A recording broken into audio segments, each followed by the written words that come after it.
Hello students, इस lecture में हम एक्सरसाइज 3.2 हमारी एनसीईआरटी की pair of linear equation in two variable आज उसको हम फिनिश करेंगे और ये एक्सरसाइज खत्म होती है, हमारा जो चैप्टर है वो भी खत्म हो जाएगा। एल्जेब्रिक मेथड हम इसके पहले सारी लेक्चर्स में खत्म कर चुके हैं, बस हमारा ग्राफिकल मेथड बचा था। तो आज एक पार्ट इसका पहले हम कर चुके हैं, आधे क्वेश्चंस उसमें देखे थे, आधे क्वेश्चंस हम यहाँ पे कंप्लीट कर रहे हैं। तो इस तरह से हमारा लीनियर इक्वेशन वाला चैप्टर आज फिनिश हो जाएगा। नेक्स्ट क्लास से हम दूसरा चैप्टर चालू करेंगे। तो जो मेरे चैनल पे अभी नए हैं, जिन लोगों ने मेरे वीडियोस अभी नहीं देखे हैं, तो मैं उन सबको ये कहना चाहता हूँ कि आप मेरा वीडियो ज़रूर देखें, चैनल सब्सक्राइब कर लें और अगर आप लाइक नहीं करा है तो लाइक भी कर दीजिए। और अगर आपने आप नहीं देखा है ठीक से तो आप प्लेलिस्ट ओपन करिएगा। प्लेलिस्ट के अंदर क्लास 9 और क्लास 10 मेरे यहाँ पे दोनों प्लेलिस्ट के अंदर डले हुए हैं, वहाँ से आप क्लास 10 खोल के अपने चैप्टर्स कवर कर सकते हैं। अभी हम इसके पहले पॉलिनोमियल्स पूरा खत्म कर चुके हैं, आज हमारा linear equation in two variable he finish हो जाएगा। तो चलिए 3.2 हमारी एक्सरसाइज थी और क्वेश्चन नंबर 3 तक हमने कर लिया था, क्वेश्चन नंबर 4 से हमें करना था। तो चलिए हम स्टार्ट करते हैं।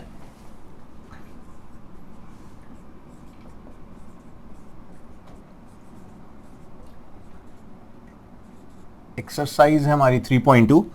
क्वेश्चन नंबर 4 लिखा है which of the following pair of linear equations are consistent और इनकंसिस्टेंट। और कंसिस्टेंट इनकंसिस्टेंट पे हमने लास्ट लेक्चर में बात करी थी।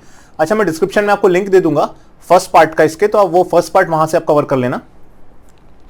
तो कंसिस्टेंट और इनकंसिस्टेंट की बात करनी है कि कौन सी इक्वेशन कंसिस्टेंट है, कौन सी इनकंसिस्टेंट है। दो इक्वेशन, 4 अलग अलग पार्ट्स लिखे हैं। तो इसका पहला वाला पार्ट देखते हैं। क्वेश्चन 4 का फर्स्ट पार्ट है, हमें बताना है कि पहले इक्वेशन कंसिस्टेंट है कि नहीं, and if consistent obtain the solution graphically. और अगर कंसिस्टेंट है तो उनका सॉल्यूशन निकालना है। x + y = 5।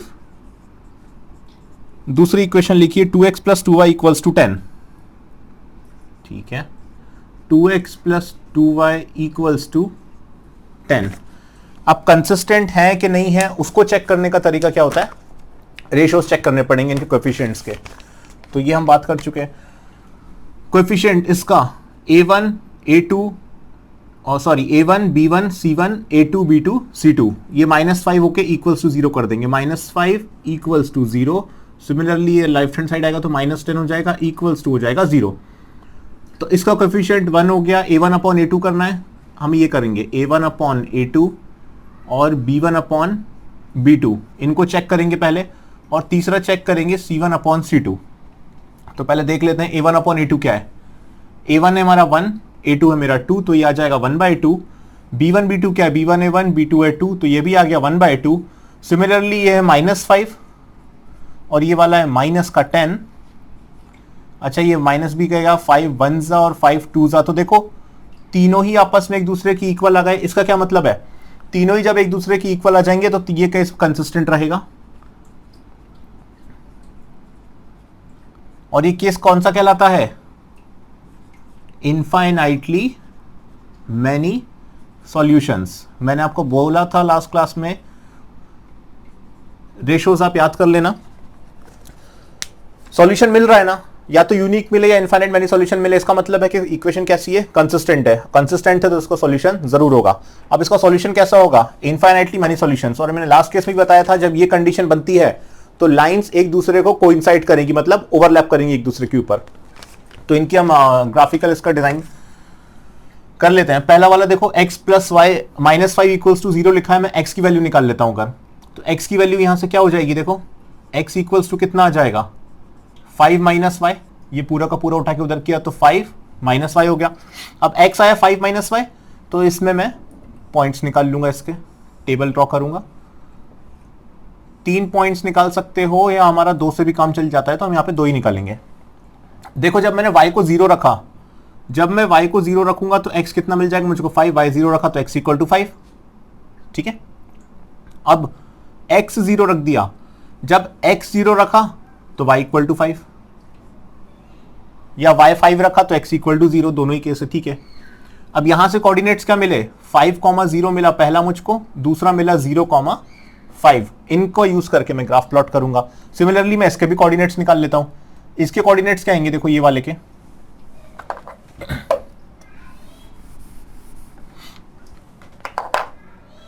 ये 2x + 2y - 10 = 0 लिखा हुआ है, तो मैं x के रिस्पेक्ट में निकाल लेता हूं। तो पहले लिख देता हूं 2x, बाकी पूरा का पूरा राइट हैंड साइड, -10 था +10 हो जाएगा, +2y था -2y हो जाएगा। x इक्वल टू कितना आ जाएगा 10 - 2y अपॉन में कितना, ये 2 डिवाइड में आ गया। अब इसमें मैं पुटिंग करके अपनी इक्वेशंस निकाल लेता हूं, टेबल बनाता हूं मैं इसका।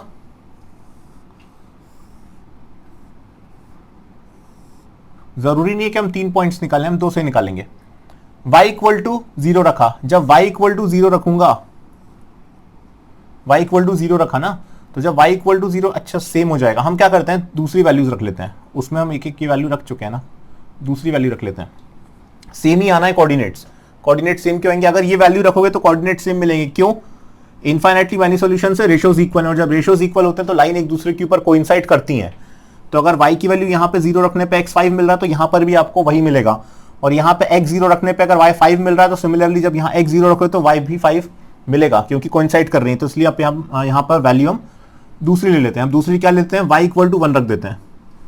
जब y इक्वल टू 1 रखोगे तो 2 1 जा 2, 10 - 2 8 हो जाएगा, 8/2 करोगे कितना आ जाएगा 4 आ जाएगा, x इक्वल टू आ गया 4। दूसरी वैल्यू लिखना है, तो दूसरी वैल्यू y इक्वल टू -1 कर देता हूं, ठीक है, -1 कर दिया। एक बार 1 रखा, दूसरी बार क्या रख दिया y -1।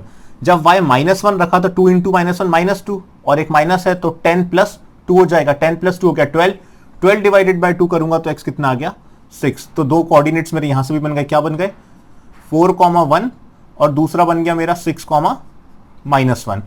ये रहा a, ये रहा b, ये रहा c, ये रहा d, 4 कोऑर्डिनेट्स मिल गए। अब इनको हम ड्रॉ करेंगे, और जब ड्रॉ करेंगे तो देखना एक दूसरे के ऊपर से लाइंस कोइंसाइड करती हुई निकलेंगी। 5 तक जाना है और यहां 6 तक जाना है और -1 तक जाना है, ठीक है।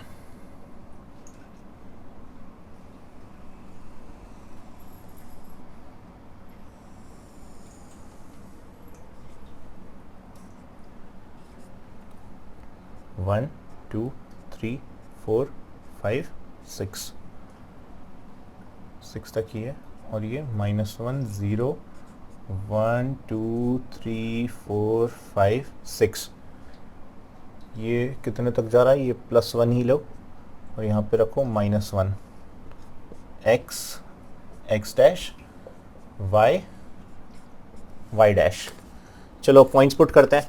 पहला है 5, 0, अच्छा उसको 5 तक कर देते हैं, 2 3 4 5, 2 3 4 5। यहाँ पे एक्यूरेट ड्राइंग नहीं हो पाएगी, तो थोड़ा सा ऊपर नीचे हो सकता है। 5, 0 पहला पॉइंट है, ये रहा मेरा 5, 0, ये है मेरा 5, 0 ए पॉइंट। दूसरा पॉइंट है 0, 5, ये रहा 0, 5, इसको ले लिया मैंने 0, 5, ये रहा मेरा पॉइंट बी। इन दोनों को ज्वाइन कर दिया तो मेरा एक लाइन का सॉल्यूशन आ गया, ये मेरी बन गई एक लाइन। इस पर मैं इक्वेशन डाल दूंगा, कौन सी इक्वेशन है ये, x + y = 5, ये उसका सॉल्यूशन है। अब इनको ड्रॉ करता हूं, पॉइंट सी और पॉइंट डी। पॉइंट सी कितना है 4, 1, ये रहा 4, तो ये रहा मेरा 4, ये रहा 1, और ये इसी के ऊपर से एक्चुअल में जाएगा, तो ये आ गया मेरा कितना 4, 1 पॉइंट सी। और पॉइंट डी कितना है 6, -1, 6, ये रहा 6, कॉमा कितना -1, तो ये देखो ये आ रहा है मेरा यहां से -1, और ये है 6, तो ये इसको 6, -1। तो जैसा कि हमने कहा था कोइंसाइड करेंगे, तो देखो सारे के सारे पॉइंट्स उसी लाइन पे आएंगे, चाहे मैं कितने भी पॉइंट्स लेके बना दूं। तो ये इसका सॉल्यूशन हो गया। ये था फर्स्ट वाला जिसको हमने थोड़ा डिटेल में कर लिया। बाकी हम पॉइंट्स निकाल के छोड़ेंगे, पूरा नहीं करेंगे, सब एक ही जैसे हैं। तो यह क्वेश्चन खत्म है। सॉल्यूशन था तो हमने इसको ग्राफिकली सॉल्व कर लिया। नेक्स्ट वाले की बात करते हैं।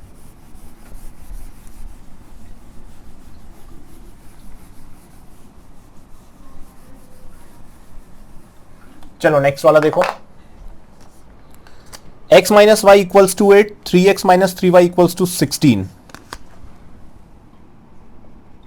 सेकेंड देखो, x - y = 8, ये है 3x -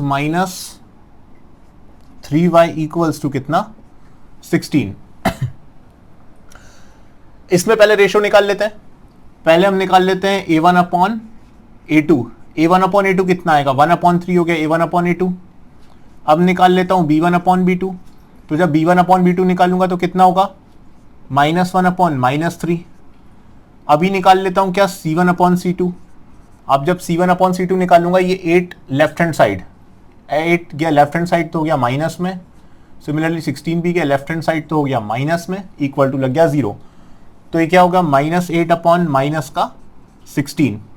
ये देखो माइनस माइनस कट गया, 1/3 1/3, मतलब कि a1 upon a2 is equals to क्या आ रहा है, b1 अपॉन b2। तो यूनिक सॉल्यूशन तो नहीं है, यूनिक होता तो यही पहले कट जाता, नॉट इक्वल्स आ जाता। अब तीसरा वाला चेक करते हैं, माइनस माइनस गया, 8 1 जा 8, 8 2 जा हो गया 16। तीसरा वाला नॉट इक्वल्स 1/2 आ गया ना, मतलब ये क्या, c is not equals to c1 upon c2। अगर नॉट इक्वल्स आया है, हेंस नो सॉल्यूशन।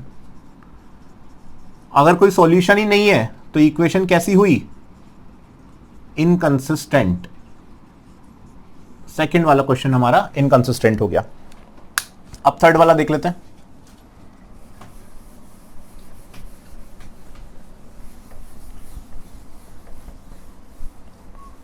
सेम है लगभग सब। थर्ड वाला है 2x plus y minus 6 equal to 0। 2x plus y minus 6 equals to 0। और सेकेंड इक्वेशन है 4x minus 2y minus 4 equals to 0। 4x minus 2y minus 4 equals to कितना, 0। Ratio निकाल लेता हूं पहले, a1 upon a2। a1 upon a2 कितना है, a है 2, ये है 4, तो ये कितना आ गया, 1/2। अब निकाल लेता हूं मैं b1 अपॉन b2। जब मैं b1 अपॉन b2 निकालूंगा तो ये है 1 और ये है माइनस का 2। आगे निकालने की जरूरत है क्या, बिल्कुल नहीं है। क्यों, a1 अपॉन a2 कितना है, 1/2। b1 अपॉन b2 कितना है, -1/2। ये माइनस नीचे से ऊपर ले आया, और 1/2 माइनस 1/2 के इक्वल नहीं होता। तो इस केस में क्या मिलने वाला है मुझको, यूनिक सॉल्यूशन। यूनिक सॉल्यूशन मिलेगा मतलब इक्वेशन कैसी है, कंसिस्टेंट।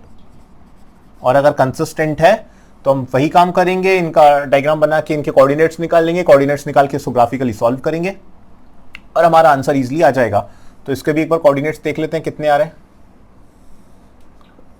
और जरूरी नहीं है कि जो मैं यहां पे रख रहा हूं आप भी वही रखो, आप कुछ भी रख सकते हो। जो वैल्यूज आपको पुट करनी है एक्स की जगह वो पुट करो, जो वाई की जगह पुट करनी है वाई करो, एक रखो दूसरी निकालो।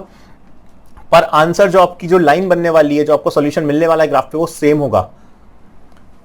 इसमें देखो क्या कर देता हूं मैं, पहले यहां से y की इक्वल रख लेता हूं, या x की इक्वल, y की इक्वल रख लेता हूं इसको। और अगर मैं लिखूं तो क्या लिखूंगा, देखो y इक्वल्स टू 6 प्लस में आ जाएगा, 2x माइनस में आ जाएगा, 6 माइनस 2x हो गया y इक्वल टू। अभी x इक्वल टू क्या रख देता हूं, 0। बहुत आसान होता है इसलिए 0 रखता हूं। x इक्वल टू 0 तो 2x, 2 इंटू 0 0, 6 माइनस 0 बचेगा 6। ठीक है, अभी दूसरा क्या कर देता हूं, अब रख देता हूं y इक्वल टू 0। जब y इक्वल टू 0 रखूंगा तो ये हो गया 0, 0 इक्वल्स टू 6 माइनस हो गया 2x, 2x इक्वल टू हो जाएगा 6, तो x इक्वल टू कितना मिल जाएगा, 6/2, मतलब 2 3 जा 6। तो ये पॉइंट्स मेरे क्या क्या आ गए, पहला पॉइंट आ गया मेरा 0,6 और दूसरा पॉइंट कितना आ गया 3,0। तो ये रख लो। इसी तरह से सेकंड वाली इक्वेशन है, इसमें से 2 कॉमन भी निकाल सकते हो चाहो तो, और इसी तरह से पुटिंग करके इसका आंसर निकाल लेना। फोर्थ वाला भी इसी के जैसा है, फोर्थ वाला भी आप ऐसे ही कर लेना। हम बढ़ते हैं सीधा वर्ड प्रॉब्लम जो हमारी फिफ्थ वाला क्वेश्चन है उसकी तरफ। ठीक है, सब एक जैसे क्वेश्चन है, हम सारे नहीं कर रहे, सारे के सारे मैं कर दूंगा तो आप लोग क्या करेंगे,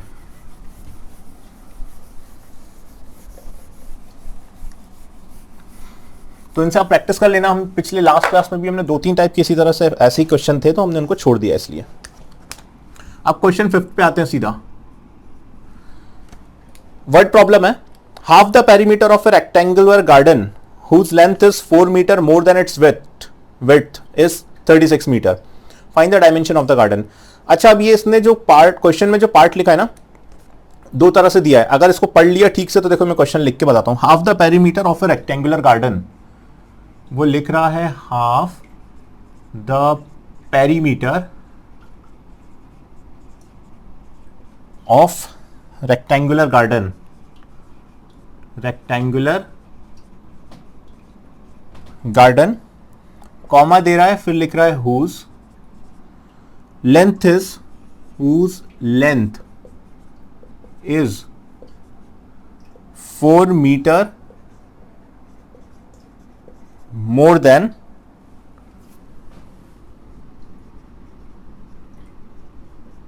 its width। और फिर बोल रहा है कॉमा देख के इज 36 मीटर, और फिर लिखा है find the dimension of the garden. ठीक है, डायमेंशन तो हम फाइंड कर लेंगे, बट इस पार्ट से हम इक्वेशन कैसे बनाएंगे वो समझने वाली चीज है। देखो इसी लाइन के अंदर उसने दो इक्वेशन सीधी सीधी दे दी हैं, पर हमें समझनी है कैसे। Half the perimeter of rectangular garden, comma दिया है उतना पार्ट छोड़ दो, इज 36 मीटर। देखो ये चीज ही अलग है ना, ये पार्ट क्या लिखा है, whose length is 4 more than its width, ये पार्ट एक अलग लिखा हुआ है, यहां से यहां तक का पार्ट अलग लिखा हुआ है, यही तरीका होता है। whose हटा दिया, length is 4 more than its width, ये दूसरा पार्ट हो गया, और ये वापस से उसने कॉमा देके पहले वाले से कनेक्ट कर दिया। Half the perimeter of rectangular garden is 36 metre, length is 4 more than its width, हो गए दो पार्ट मेरे, बस बाकी का काम बहुत आसान होता है। Half the perimeter of a rectangular garden, rectangular garden है, हमें क्या निकालना है, डायमेंशन निकालना है। Let the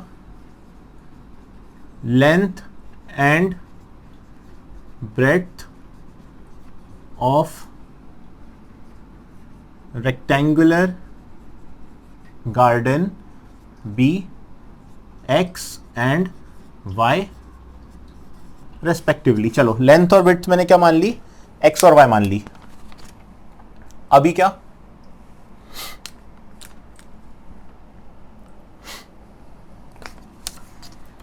perimeter, half the perimeter, तो पहले पेरीमीटर क्या होता है, रेक्टेंगुलर का पेरीमीटर क्या होता है, 2 इंटू एक्स प्लस वाई होता है, ये रेक्टेंगल का पेरीमीटर होता है। हाफ द पेरीमीटर मतलब कि हाफ करना है इसका, तो हाफ के लिए डिवाइड बाय 2 कर दिया। Half the perimeter of a rectangular garden is 36 metre, इसका मतलब इक्वल्स टू, और कितना आ गया 36 मीटर, 2 से 2 क्या हो गया, कैंसल आउट हो गया, मतलब कि ये कितना मिल गया, x plus y equals to कितना मिल गया आपको 36। ये बन गई आपकी फर्स्ट इक्वेशन पहले वाले पार्ट से। अब दूसरा, length is 4 more than its width, length width से कितनी ज्यादा है, 4 ज्यादा है, मतलब विड्थ कितनी है मेरी y, लेंथ मेरी x, लेंथ में अगर मैं 4 मीटर और ऐड कर दूं तो वो मेरी क्या हो जाएगी, विड्थ हो जाएगी। ये आ गई मेरी दूसरी इक्वेशन। बस अब आपको कोऑर्डिनेट्स निकालने हैं और सॉल्व करना, कुछ बचा ही नहीं क्वेश्चन के अंदर। y equal to x plus 4, x plus y equal to 36, कुछ भी रख दो, जो मन करे वो रख के आप इसमें निकाल सकते हो। इसके अंदर ही वैल्यूज रख दो, एक बार x 0 रखोगे एक को तो दूसरी की वैल्यू आ जाएगी, फिर एक को 0 रखोगे दूसरी की वैल्यू आ जाएगी। सिमिलरली वहां पे काम करना है, तो अगर 0 रख के काम करोगे तो देखो 0,4 बचेगा, एक x 0 रखूंगा तो y 4 हो जाएगा, और y 0 रखूंगा तो x कितना हो जाएगा -4। यहां पर बहुत आसान है, यहां पर जब x 0 रखोगे तो y हो जाएगा 36, और जब y 0 रखोगे तो x हो जाएगा 36। तो ये मेरे 4 कोऑर्डिनेट्स आ गए, इनको यूज करके ग्राफ ड्रॉ कर लूंगा। दोनों लाइन जहां पे इंटरसेक्ट करेंगी, जिस पॉइंट पे दोनों लाइन इंटरसेक्ट करेंगी, वो जो कोऑर्डिनेट मिलेगा x, y, वो होगी मेरी एक x वाले पे लेंथ और y वाले पे क्या हो जाएगी, विड्थ हो जाएगी। खत्म हो जाएगा क्वेश्चन। क्वेश्चन करना आसान है, कोऑर्डिनेट्स बनाने के बाद आप यहां इसके बाद का काम आप बहुत इजीली कर सकते हो, पर ये पहुंचा कैसे वो काम इंपॉर्टेंट था। अब देखो 6th वाला question, given the linear equation 2x plus y minus 8, एक लीनियर इक्वेशन दी है। चलो नेक्स्ट करते हैं।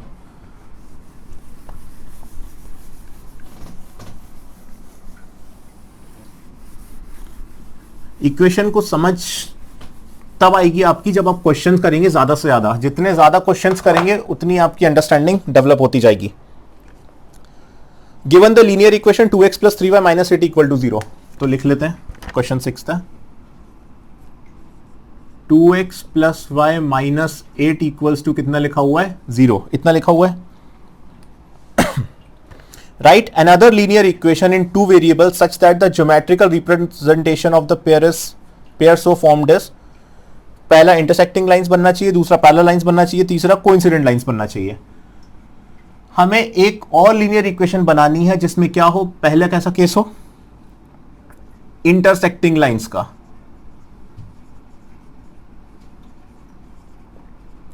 पहला केस होना चाहिए इंटरसेक्टिंग लाइंस का, दूसरा केस किसका होना चाहिए, पैरेलल लाइंस का, और तीसरा केस किसका होना चाहिए, कोइंसिडेंट लाइंस का। तो दूसरी इक्वेशन हमें अपने मन से बनानी है। अब कुछ भी बना सकते हो, अब कैसे कुछ भी बना सकते हो, देखो इनफाइनाइट नंबर ऑफ इक्वेशन बन सकती हैं। पहला केस क्या चाहिए मुझको, इंटरसेक्टिंग लाइंस का। इंटरसेक्टिंग लाइंस मतलब क्या होता है, यूनिक सॉल्यूशन। इंटरसेक्टिंग लाइंस का मतलब हो गया क्या, यूनिक सॉल्यूशन ना। अब यूनिक सॉल्यूशन कब मिलेगा, a1 upon a2 is not equals to b1 upon b2, तभी तो मिलेगा। a1 दिया हुआ है, b1 दिया हुआ है, ये a1 है, ये b1 है। a1 कितना है 2 अपॉन नहीं पता, b1 कितना है 1 अपॉन में नहीं पता। बस ये इक्वल नहीं होना चाहिए, बाकी आपका जो मन करे आप रख दो, क्या फर्क पड़ता है। देखो अगर मैं इसमें 2 रखूं और इसमें 1 रखूं तो क्या होगा, ये इक्वल हो गया। देखो ये कट के 1 मिला और ये 1 मिला, बस ये वैल्यूज छोड़ के जो मन करे रख दो, 1 और 2 रख दो, कोई फर्क नहीं पड़ता। इधर 1 रख दो, इधर 2 रख दो। 2 upon 1 is not equals to 1 upon 2, बिल्कुल नहीं होता, ठीक है। फिर सी की दिक्कत ही नहीं है, सी -8 है तो -8 रहने दो, उससे फर्क नहीं पड़ता, बस ये पहली दो कंडीशन इसमें सेटिस्फाई होनी चाहिए। तो दूसरी इक्वेशन हम इंटरसेक्टिंग लाइंस के लिए क्या बना सकते हैं, पहली इक्वेशन तो ये दी हुई है, दूसरी इक्वेशन के लिए a1 क्या रखोगे 1, तो 1x प्लस 2y, -8 है तो -8 लगा रहने दो, -6 लगा दो, उससे कोई फर्क नहीं पड़ता, इक्वल टू 0। ये बन गई मेरी दूसरी इक्वेशन। तो अगर ये इक्वेशन और वो इक्वेशन को सॉल्व करूंगा तो मुझे यूनिक सॉल्यूशन मिलेगा, क्योंकि रेशियो सेटिस्फाई नहीं हो रहा, तो वो हो जाएगा इंटरसेक्टिंग लाइंस वाला केस। अब इसी तरह से यही कंसेप्ट यूज करके मैं सेकंड वाला फॉर्म और थर्ड वाला फॉर्म भी बना लूंगा। ये रेशियो लर्न करना काम की चीज है। पैरेलल लाइंस का केस क्या होता है, a1 upon a2 is equals to होता है b1 upon b2, but is not equals to होता है c1 अपॉन c2। यही होता है पैरेलल लाइंस का केस। इन दोनों को इक्वल करना है। इन दोनों को इक्वल करने के लिए यहां पे मेरे पास 2 लिखा है, b1 के लिए मेरे पास 1 लिखा है। a1 b1 c1 तो गिवन है ना मुझको, a1 कितना गिवन है 2, b1 कितना गिवन है 1 और c1 कितना गिवन है -8, ये 3 तो गिवन है। अब a2 b2 निकालना है, c2, तो इस केस में मैंने निकाल लिया था a2 1, b2 निकाल लिया था 2 और c2 एज इट इज -8, उससे चेंज नहीं आता। यहां पे चेंज आएगा क्योंकि ये इक्वल नहीं आना चाहिए। ये कितना है, c1 कितना है मेरा -8 है। इन दोनों को इक्वल करना है ना, तो इन दोनों को इक्वल करना है तो इसको लिख दो 2, इसको लिखा रहना दो 1, मतलब कि a2 इस केस में लिख दो 2, b2 इस केस में लिख दो 1, तो ये कट के आपस में इक्वल हो जाएगा। पर इसके इक्वल नहीं आना चाहिए ना, अपॉन में लिख दो 1, नॉट इक्वल्स टू हो गया भाई, 1 is equal to 1 but is not equal to -8, तो c1 c2 कितना ले लो 1 ले लो। अब इनका यूज करके जो इक्वेशन बनेगी वो क्या बनेगी,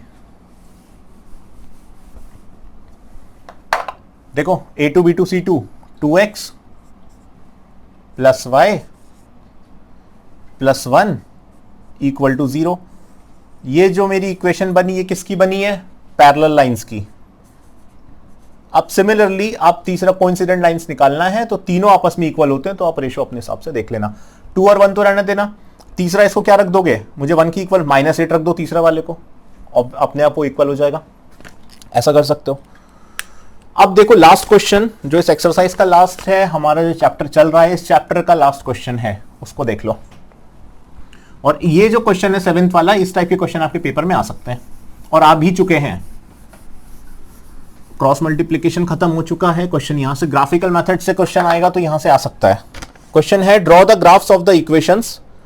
2 इक्वेशन दी है, उनका यूज करके मुझे ग्राफ बनाना है। इस 2 पार्ट में लिखा हुआ है। पहला पार्ट तो ये कि उनका ग्राफ बनाना है। तो पहली इक्वेशन देख लेते हैं, x minus y plus 1 equals to 0 लिखा हुआ है।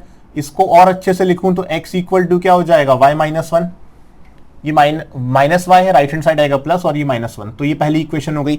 दूसरी इक्वेशन दी हुई है 3x plus 2y minus 12 equal to 0। 3x plus 2y minus 12 equals to कितना लिखा हुआ है, 0 लिखा हुआ है। इसको भी मैं थोड़ा इस तरह से चेंज कर लेता हूं, मैं x के फॉर्म में इसको लिख लेता हूं। तो जब x के फॉर्म में लिखूंगा तो कितना हो जाएगा 12 माइनस 2y अपॉन में हो जाएगा 3। तो ये दूसरी इक्वेशन हो गई, ये हो गई मेरा फर्स्ट, ये वाली हो गई मेरी सेकेंड। अब इनका यूज करके मैं क्या बना लेता हूं, कोऑर्डिनेट्स निकालने के लिए अपनी टेबल ड्रॉ कर लेता हूं। ठीक है, ऊपर वाले का टेबल बनाना बहुत ही आसान है। y इक्वल टू 0 रखोगे तो x इक्वल टू क्या आ जाएगा -1, और y इक्वल टू जब 1 रखोगे तो x इक्वल टू कितना आ जाएगा 0। पहले वाले की टेबल बन गई। इस वाले की टेबल देख लेते हैं।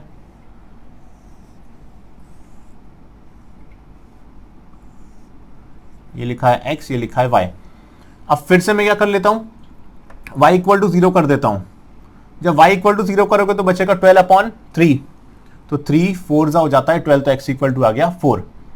अब क्या कर दूं मैं, y इक्वल टू 3 रख देता हूं। जब y इक्वल टू 3 रखूंगा, देखो 3 2 क्या हो गया 6, 12 माइनस 6 करोगे तो बचेगा 6, 6 अपॉन 3 कितना दे देगा 2 दे देगा। तो मेरे पास कोऑर्डिनेट्स आ गए। पहला पॉइंट आया -1, 0, दूसरा पॉइंट आया 0, 1, यहां से कितना आया C पॉइंट 4, 0, चौथा D पॉइंट कितना आया 2, 3। ये चारों पॉइंट्स मेरे आ गए। अब इनका यूज करके मैं वापस से ग्राफ ड्रॉ कर लेता हूं। इसका ग्राफ बनाता हूं मैं आपको।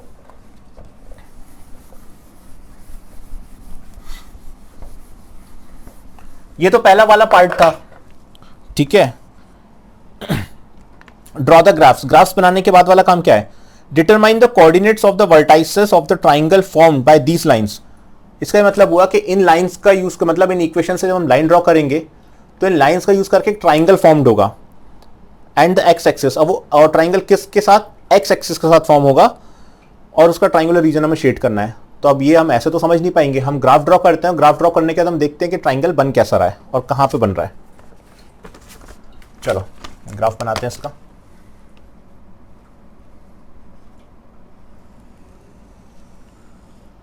थोड़ा ग्राफ फिर गड़बड़ हो सकता है, यहाँ बनाना थोड़ा डिफिकल्ट केस हो जाता है। 1 2 3 4 5, उसके आगे थोड़ा तो उतना भी नहीं जाना।